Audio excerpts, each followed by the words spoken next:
En Irak, une personne née après 2003 n'a pas connu la paix. Il vit depuis sa naissance dans un pays en guerre. L'intensité des combats et la destruction des villes poussent les personnes à partir. On parle alors de déplacés lorsque l'on reste dans son pays, ou de réfugiés si l'on part dans un autre pays que le sien. Lorsqu'il devient difficile de trouver de l'eau, de la nourriture, ou trop dangereux d'être là où l'on est, on prend la route de l'exil. Déplacés ou réfugiés, ce sont avant tout des millions de personnes qui fuient l'horreur de la guerre. Ils s'appellent Jawad, Umran, Nasrin, Amina ou Agar. Ils ont entre 12 et 15 ans. En août 2014, le groupe terroriste Daesh attaque leur village situé autour de la montagne Shengal. Comme des milliers de familles, ils fuient pour sauver leur vie et se retrouvent bloqués dans les montagnes désertiques où ils vont subir la soif et la faim. Aujourd'hui, ils vivent avec près de 6000 personnes dans le camp de Sheran, construit par Action contre la faim.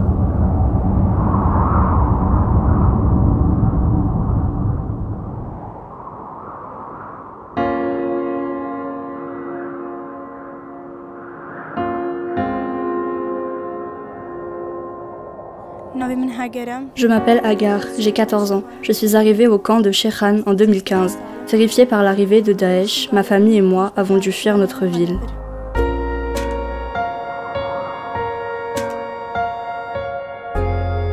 Un jour, une équipe d'Action contre la faim est venue dans le camp. Ils nous ont donné à mes amis et moi des appareils photos pour témoigner de notre vie dans le camp. La vie sous les tentes, les enfants, les parents, comment on mange, comment on joue, comment on vit. J'ai pris une photo de ces personnes âgées. Ils viennent ici chercher de l'ombre. Ils racontent la guerre, ce qui s'est passé et parlent de notre situation. Ils racontent l'attaque de Daesh. Ils disent qu'ils n'oublieront jamais ce jour-là, qu'avant nous avions une maison, des voitures, du bétail. Ils ont tout laissé.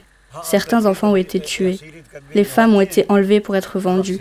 Ils disent que nous sommes des survivants de ce massacre, que beaucoup d'autres n'ont pas eu notre chance et que sans les ONG, nous serions morts de faim.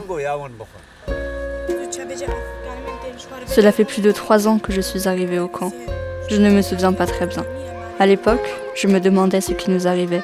Je ne comprenais pas pourquoi nous n'habitions plus dans notre maison. Comme il y avait beaucoup d'enfants dans le camp, je ne pensais qu'à jouer avec les autres enfants. Nous ne savions pas ce qui se passait.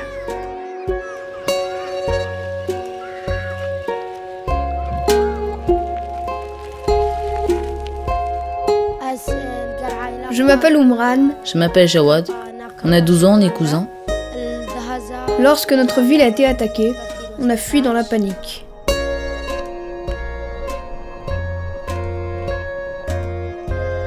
Grâce à la photographie, on peut montrer au monde entier ce qu'on vit, ce qu'on voit, ce qu'on aime et ce qu'on n'aime pas.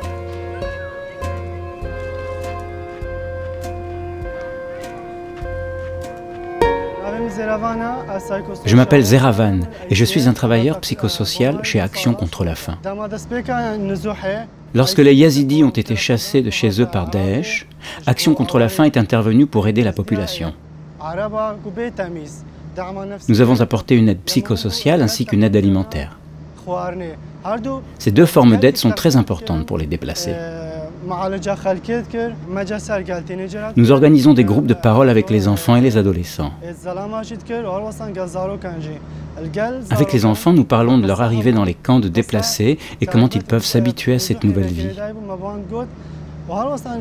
Avec les adolescents, nous parlons plus de la façon dont leur fuite a pu affecter leurs émotions. Si nous ne faisons pas de programme de santé mentale avec les enfants, nous prenons de très gros risques. Beaucoup pensent à se suicider. Sans les programmes de santé mentale, ils n'arrivent plus à contrôler leurs émotions.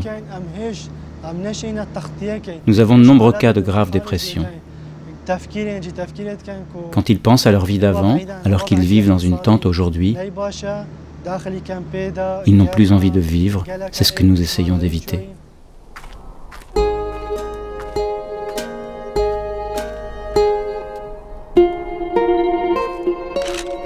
J'ai pris cette photo car on aime venir admirer la vue ici. Ça nous rappelle le paysage de chez nous. On se sent enfermé ici.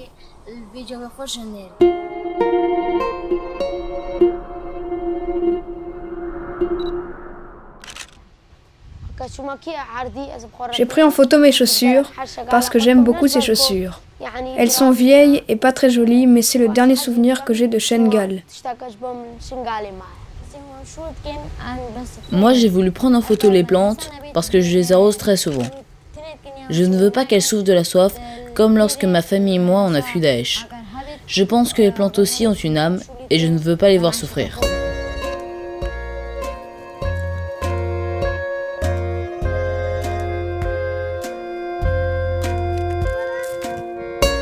Moi, c'est Amina, et elle, c'est Nasrine. On est cousines, on vit dans ce camp depuis 3 ans.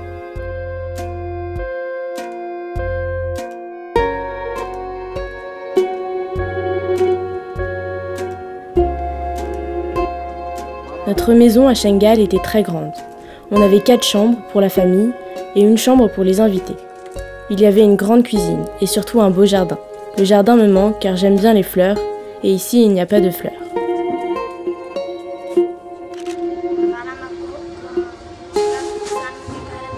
Ce sont les mêmes tentes depuis qu'on est arrivé, il y a 3 ans, et avec les différences de température, l'été il fait très chaud, l'hiver il fait très froid, elles s'abîment très vite.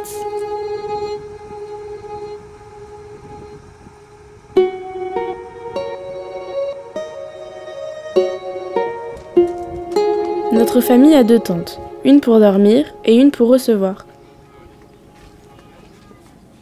Ça c'est la première tente, c'est la tente de la journée. On y reçoit des invités, on fait nos devoirs et on joue.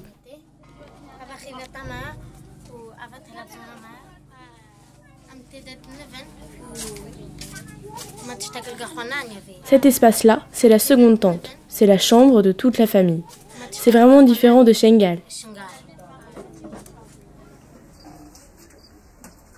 On a une cuisine et ma tante a un espace pour faire le pain.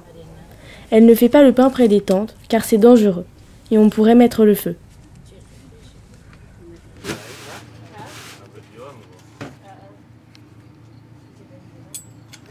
Au bout de l'espace commun, il y a 2 sanitaires et 2 points d'eau pour se laver, alimentés par un conteneur à eau. On partage ces espaces avec 7 familles. On a 2 types d'eau, une potable pour boire et cuisiner, et l'autre non potable, qu'on utilise pour se laver.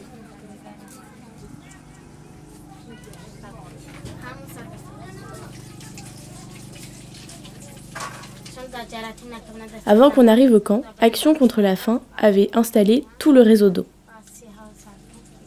Ils ont distribué des kits d'hygiène et nous ont montré des gestes qui empêchent de transmettre des maladies. On nous a expliqué comment bien utiliser l'eau pour ne pas la gâcher, car nous sommes nombreux dans le camp et la quantité d'eau par famille est limitée.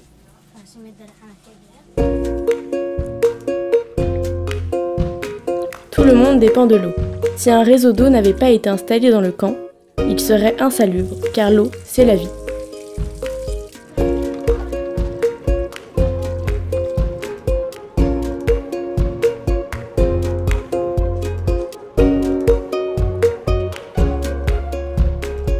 Avant la guerre, quand on habitait à Shengal, mon père était chef d'entreprise et ma mère s'occupait de nous et de la maison. Aujourd'hui, ils sont trop âgés, alors mes 2 frères et moi on travaille pour subvenir aux besoins de la famille. On ramasse des patates de 3h du matin à midi. Au début, c'était très difficile, j'avais mal aux jambes et au dos, j'étais très fatiguée quand je rentrais au camp. Maintenant, ça va mieux. La vie dans les camps est très difficile et nous n'avons rien. Mes enfants travaillent et avec cet argent, j'achète de la farine, des fruits parfois et du fromage. Comme ça, nous survivons jour après jour, juste ça, pas plus. Les ONG nous ont beaucoup aidés pour améliorer les conditions de vie dans le camp. Mais ici, tout le monde cherche un travail pour gagner sa vie, car nous ne savons pas quand nous allons pouvoir rentrer chez nous. C'est difficile de trouver du travail quand on vit dans un camp de déplacés. On a tendance à penser que ceux qui vivent dans des camps ont l'habitude de dormir sous une tente. Pourtant, ils avaient une maison, un métier et des amis. Dans ce camp, il y a des paysans, des ouvriers, mais aussi des avocats, des professeurs à l'université, des directeurs de cliniques. Toutes ces personnes ont aujourd'hui en commun d'avoir vu leur vie basculer du jour au lendemain à cause de la guerre.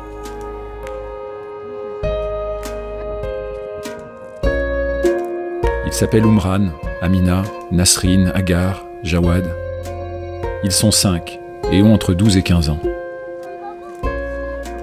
Mais ils sont aussi des millions comme eux.